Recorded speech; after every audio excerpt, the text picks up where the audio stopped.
우리 농업의 미래에 따뜻한 햇빛이 비칩니다. 4차 산업혁명의 주인공이 되어 농가소득 5천만 원 시대를 여는 꿈을 키우는 틀. 대한민국 행복꿈틀 NH농협. 여러분 안녕하십니까? 12월 8일 금요일 MBC 이브닝 뉴스 시작하겠습니다. 문재인 대통령이 전군 주요 지휘관들과 만나 북한의 핵과 미사일 위협에 대응하는 우리 군의 대비 태세를 점검했습니다. 앞서 열린 전군 지휘관 회의에서는 대미 협상력을 높이기 위한 북한의 추가 도발 가능성이 제기됐습니다. 첫 소식 정성기 기자가 전해드립니다. 문재인 대통령은 청와대 오찬에서 전군 주요 지휘관들에게 북한의 핵과 미사일 위협이 빠르게 고도화, 현실화하는 상황에서 군의 역할이 어느 때보다 막중하다고 말했습니다. 또 평화는 말이 아닌 행동과 실천으로 지켜줄 수 있음을 명심하고 북한에 대해 압도적인 힘의 우위를 달성해야 한다고 강조했습니다. 이를 위해 한국형 삼축체계 조기 구축 등 자주국방 능력 강화와 한미 연합방위 주도 능력 확보가 관건이라며 전시작전 통제권 전환의 조건을 조속히 갖춰나가야 한다고 주문했습니다. 앞서 송영무 국방부 장관 주재로 열린 하반기 전군 주요 지휘관 회의에선 북한이 고강도 대북 제재로 인해 내부의 체제 불안이 커짐에 따라 대미 강경 대응과 협상력 제고를 위해 NLL 침범, 국제행사 테러와 사이버 공격 등 전략적 도발을 할 가능성이 제기됐습니다. 송 장관은 북한의 비대칭 위협 증가에 맞서 공세적인 전쟁 수행 개념을 정립하겠다는 뜻을 거듭 밝혔습니다. 우리 군은 새로운 전쟁 패러다임에 부합하는 새로운 작전 수행 개념을 기초로 어떻게든 새로운 강군을 건설함에 있어 또 평창 동계올림픽을 전후한 도발에 대비해 한미 감시정찰 자산을 가동해 도발 징후를 조기에 파악하고 적극적으로 대응하기로 했습니다. MBC 뉴스 정성기입니다. 인천 영흥동 앞바다에서 낚싯배를 전복시킨 급유선 명진 15호에 대한 현장 검증이 오늘 진행됐습니다. 해경은 사고 당시 선장과 선원들이 어디에서 뭘 하고 있었는지 집중적으로 확인했습니다. 보도에 김정환 기자입니다. 해경 후송차에서 내린 갑판원 김모 씨가 고개를 숙인 채 명진 15호에 오릅니다. 김 씨는 계단을 올라 조타실로 향하고 뒤따른 선장 전모 씨와 함께 사고 당시 뭘 하고 있었는지 재연합니다. 지난 3일 인천 영흥도 앞바다에서 낚싯배를 전복시켜 15명의 사망자를 낸 명진 15호에 대한 현장 검증이 오늘 진행됐습니다. 해경은 선장과 갑판원을 업무상 과실치사상 혐의로 구속한 만큼 이들이 사고 당시 운항에 주의를 기울였는지 확인하는 데 주력했습니다. 선장 전 씨에 대한 검증은 2평 남짓한 조타실에서 주로 이루어졌습니다. 갑판원 김 씨의 경우 사고 당시 물을 마시기 위해 식당에 갔다는 진술에 따라 조타실과 식당으로 장소를 옮겨가며 당시 상황을 설명했습니다. 김 씨는 뱃머리 쪽에서 밧줄을 풀어 낚시객 4명을 구조하는 모습을 재현하기도 했습니다. 오늘 현장 검증에는 사고 당시 명진 15호에 타고 있던 기관장 등 다른 선원 4명도 함께했습니다. 해경은 명진 15호의 뱃머리 주변에서 충격흔 7곳도 찾아내 국립과학수사연구원에 감식을 의뢰했습니다. MBC 뉴스 김정환입니다. 이른바 돈봉투 만찬에서 후배 검사들에게 격려금을 준 혐의로 재판에 넘겨진 이영렬 전 서울중앙지검장이 1심에서 무죄를 선고받았습니다. 장민수 기자가 보도합니다.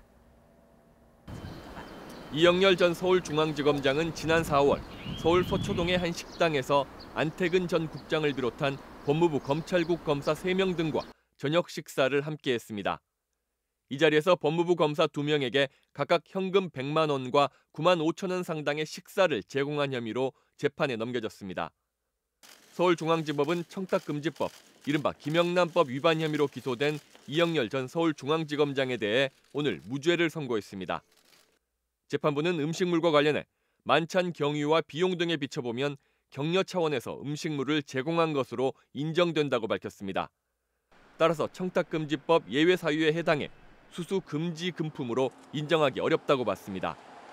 또 금전도 액수가 100만 원을 초과하지 않아 청탁금지법상 형사처벌 대상이 아니라고 판단했습니다.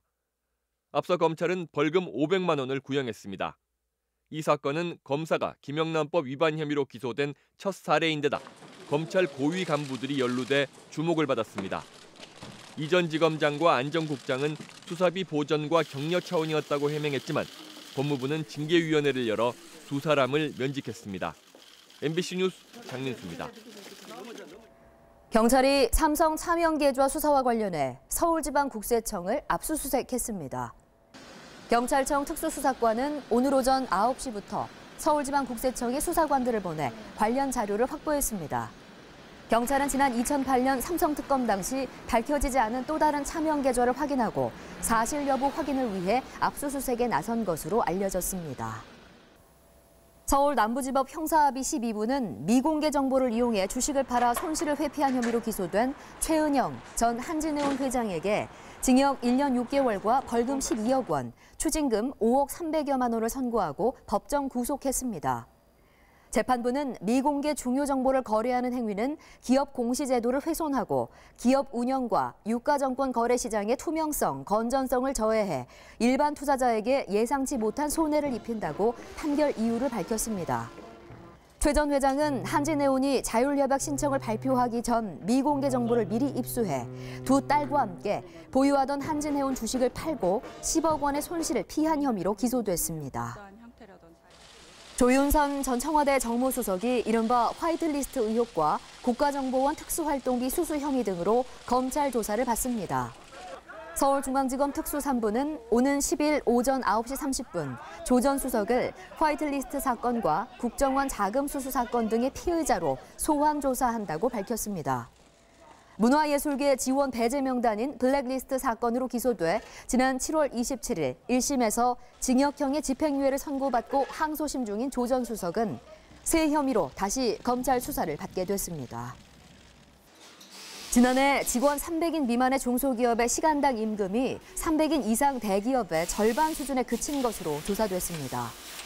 한국고용정보원의 고용동향 브리프 11월호에 실린 임금 격차 분석에 따르면 지난해 300인 미만 사업체의 시간당 임금은 14,873원으로 300인 이상 사업체 28,746원에 51.7%에 불과했습니다.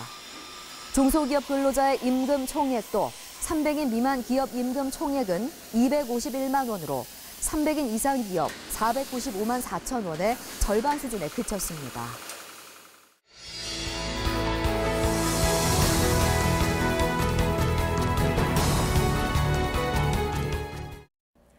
니키 헤일리 유엔 주재 미국 대사가 미국 선수단의 평창 동계올림픽 참가 여부는 아직 결론이 나지 않았다고 말했습니다.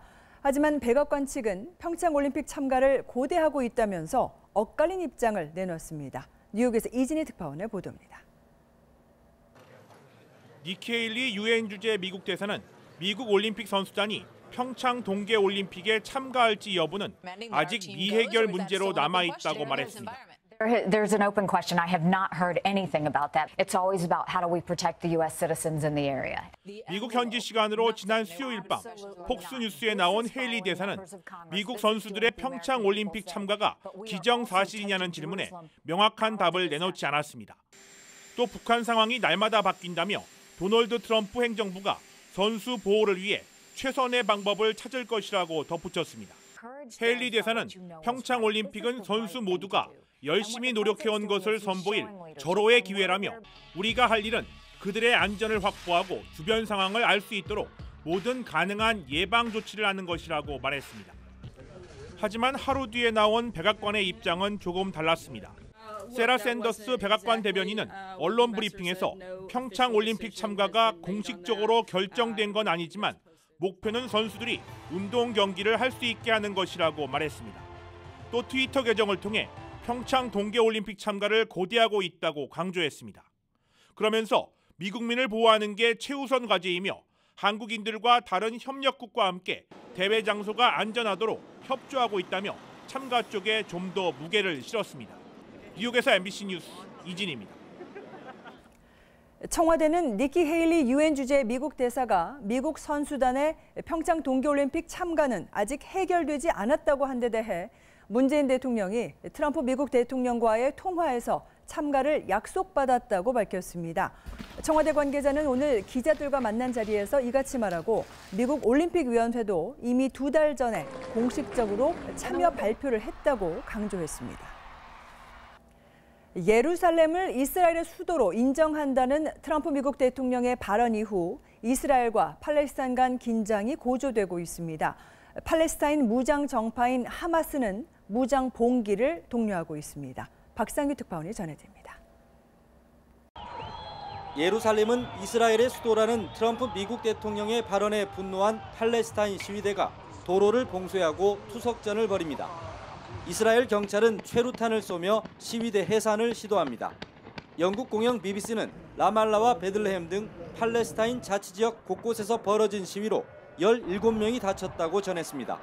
팔레스타인 무장정파 하마스는 미국과 이스라엘에 맞서기 위한 무장봉기, 인티파다를 촉구하고 나섰습니다.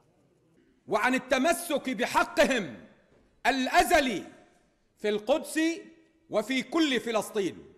무슬림들의 금요일 합동 예배를 앞두고 긴장감이 고조되는 가운데 이스라엘 정부는 서안에 병력 수백 명을 보강했습니다. 이런 가운데 러시아는 트럼프 미국 대통령의 예루살렘 선언은 중동 분쟁 해결에 도움이 되지 않는다며 국제사회의 트럼프 비판 행렬에 가세했습니다. 런던에서 MBC 뉴스 박상규입니다. 제대열을 사고 파는 행위를 금지한 현행법은 헌법에 어긋나지 않는다는 헌법재판소의 결정이 나왔습니다. 헌법재판소는 제대열 연구업체 A사가 제대열 매매를 금지한 제대열관리법이 재산권을 침해한다며 낸 헌법 소원 사건에서 재판관 전원일치 의견으로 합헌 결정했다고 밝혔습니다.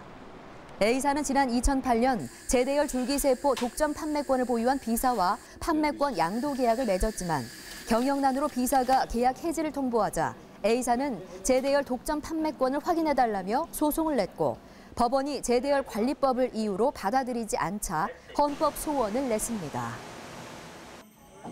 예비 간호사의 절반가량이 병원에서 환자를 돌보는 임상 실습 중에 성희롱을 경험했다는 조사 결과가 나왔습니다. 여성건강간호학회가 발행하는 학술지 출근 후에 실린 논문에 따르면 지난해 5, 6월 사이 간호학과 4학년 재학생 191명을 대상으로 조사한 결과 50.8%인 97명이 임상 실습 중에 성희롱을 경험한 것으로 나타났습니다. 성희롱 가해자 대부분은 환자와 환자의 보호자였는데 길을 막거나 원치 않는 접촉을 하는 등 신체적인 것이 가장 많았고 다음으로 언어적 성희롱 등의 순으로 나타났습니다. 무역협회 산하 한국무역정보통신이 중국공업정보화부 산하 중국전자상회와 중국에서 판매되는 한국 상품에 대해 정품 인증 서비스를 이용해 위조 상품의 유통을 방지하기 위한 업무 협약을 체결했습니다. 정품 인증 서비스는 소비자가 중국의 메신저 위챗으로 실시간으로 직접 정품을 확인할 수 있으며 소비자가 위조 상품을 신고하면 중국 전자상회가 제조자와 유통업자에 대해 조사와 단속을 하게 됩니다. 한국무역정보통신은 이번 업무 협약을 계기로 우리 기업들의 제품들이 중국에서 정품으로 쉽고 편하게 인증받을 수 있는 기반을 마련했다고 평가했습니다.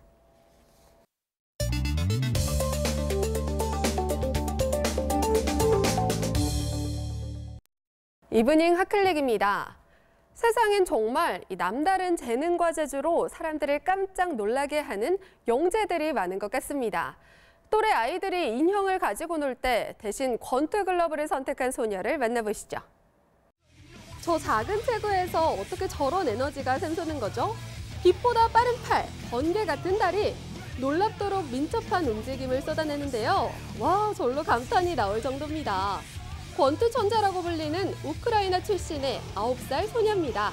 권투 선수인 아빠의 맹훈련을 통해 하루하루 전문 선수로 발돋움을 하고 있는데요. 남자 선수와 싸워서도 이기고요.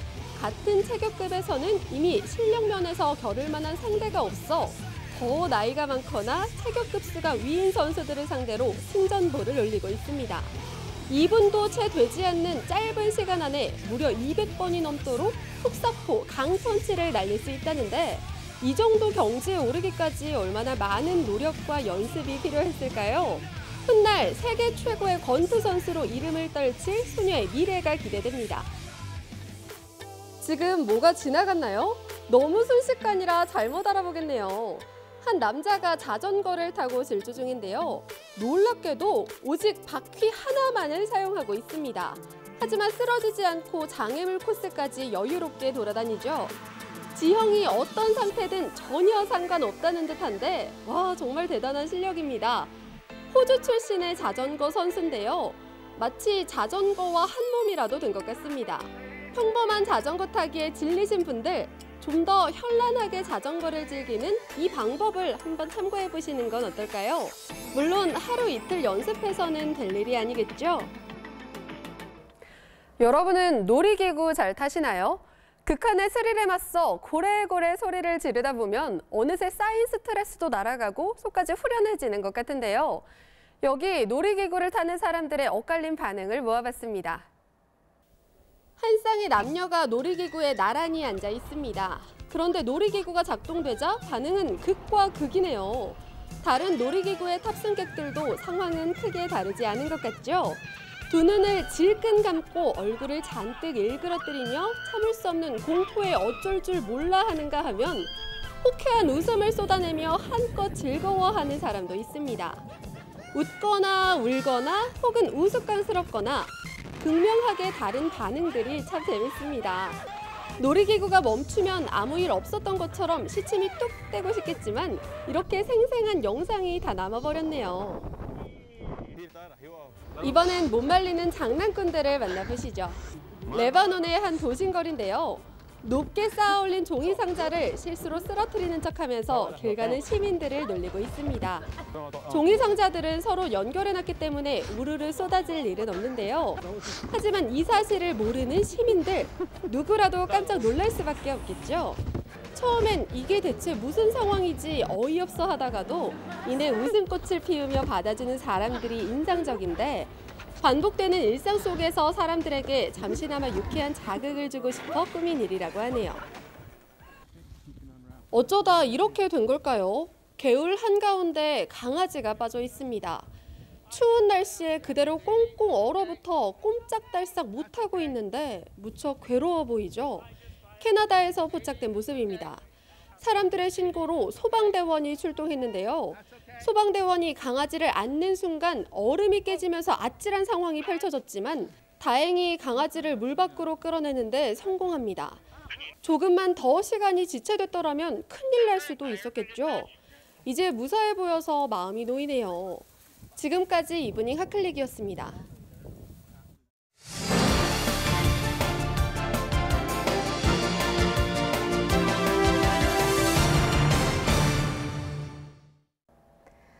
우리나라에서도 북촌 한옥마을이나 이화동 벽화마을 등 관광 지역의 주민들이 소음과 사생활 침해로 피해를 호소하고 있는데요.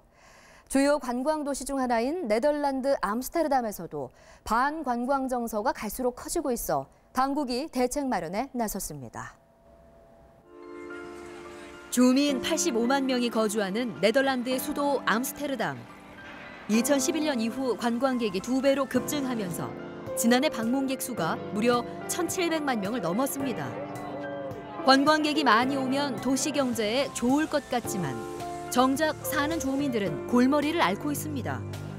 People are coming to Amsterdam, seem to be coming to Amsterdam to have a party, to have their party in my part of town. And I don't like that. 한때 주민들이 운영하는 다양한 가게들이 오밀조밀 모여있던 자리는 어느새 기념품 가게들로 바뀌며 도시 고유의 특색이 사라지고 있다는 겁니다. 관광객들이 버리고 간 쓰레기와 소음으로 인한 고통도 이만저만이 아닙니다. 대표적인 사례가 암스테르담의 관광 명물이었던 맥주 자전거.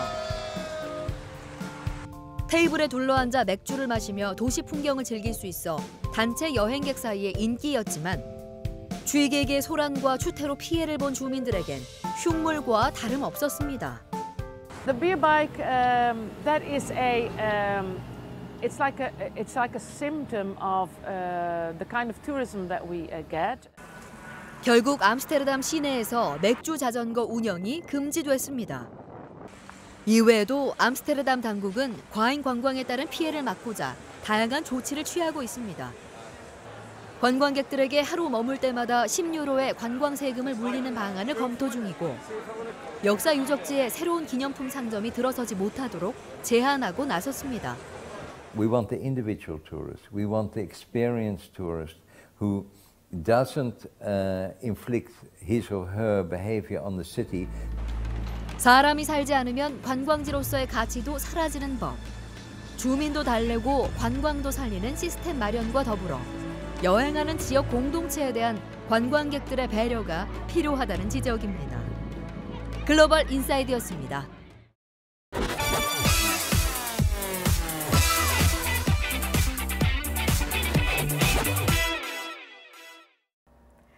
이브닝 연예 톡톡입니다. 김기덕 감독이 여배우에게 손찌검을 한 혐의로 벌금형을 받았습니다. 화면으로 만나보시죠. 여배우에게 손찌검을 하고 배드신을 강요한 혐의로 피소된 김기덕 감독이 검찰로부터 벌금 500만 원의 약식 기소 처분을 받았습니다. 김기덕 감독은 지난달 검찰에 출석해 여배우의 뺨을 때린 사실을 인정하면서도 감정이입을 도우려는 취지였다고 진술한 바 있는데요.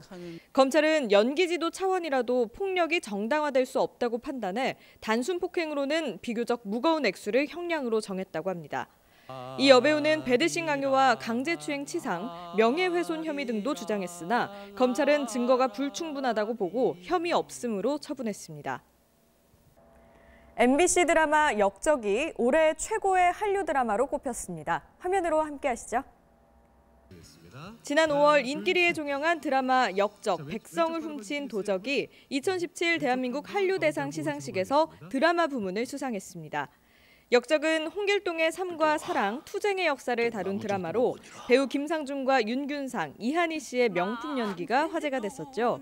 앞서 지난달 중국 청두에서 열린 2017 아시아 태평양 방송 연맹상 시상식에서도 TV 드라마 부문 우수상을 수상했었는데요. 이번 수상으로 이관왕의 영예를 안으며 올 상반기 최고의 한류 드라마로 인정받았습니다. 현빈, 유지태 주연의 영화 꾼이 개봉 16일째 박스오피스 1위를 지키며 적수 없는 흥행가도를 달리고 있습니다. 주연 배우를 비롯해 박성훈과 배성우, 나나, 안세아 씨의 통쾌한 콤비 플레이가 많은 관객을 사로잡으며 누적 관객 수 330만 명을 넘어섰고요. 80만 명 돌파를 앞둔 강하늘, 김무열 주연의 기억의 밤은 입소문을 타며 꾸준히 관객몰이 중입니다. 이번 주에는 무려 10편이 넘는 영화가 새로 개봉했는데요. 애니메이션 메리와 마녀의 꽃과 뽀로로 극장판 공룡섬 대모험이 어제 나란히 개봉해 각각 3위와 6위로 출발했고요. 할리우드 첩보 액션 영화 어쌔신 더 비기닝은 4위에 올랐습니다. 배우 최정원 씨가 MBC 예능 프로그램 발칙한 동거에 출연합니다. 발칙한 동거는 다른 성향과 개성을 가진 스타들이 일상을 함께하면서 벌어지는 에피소드를 보여주는 리얼리티 프로그램인데요.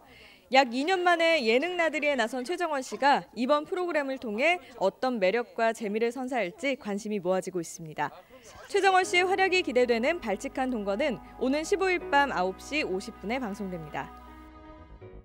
걸그룹 트와이스의 낙낙 뮤직비디오가 유튜브 선정 2017 최고 인기 뮤직비디오 국내 부문에서 1위를 차지했습니다. 이와 함께 시그널 뮤직비디오가 2위에 오르면서 1위와 2위를 모두 휩쓰는 위용을 과시했는데요. 트와이스는 지난해에도 치얼업 뮤직비디오가 1위에 TT가 3위에 올랐었죠. 올해에도 정상에 등극하며 원톱 걸그룹의 위상을 다시금 뽐냈습니다. 독보적인 기록 행진을 이어가고 있는 트와이스는 K-팝 여가수 최초로 조회수 2억 뷰 뮤직비디오를 3개나 보유한 팀이기도 합니다. 지금까지 이브닝 연예 톡톡이었습니다.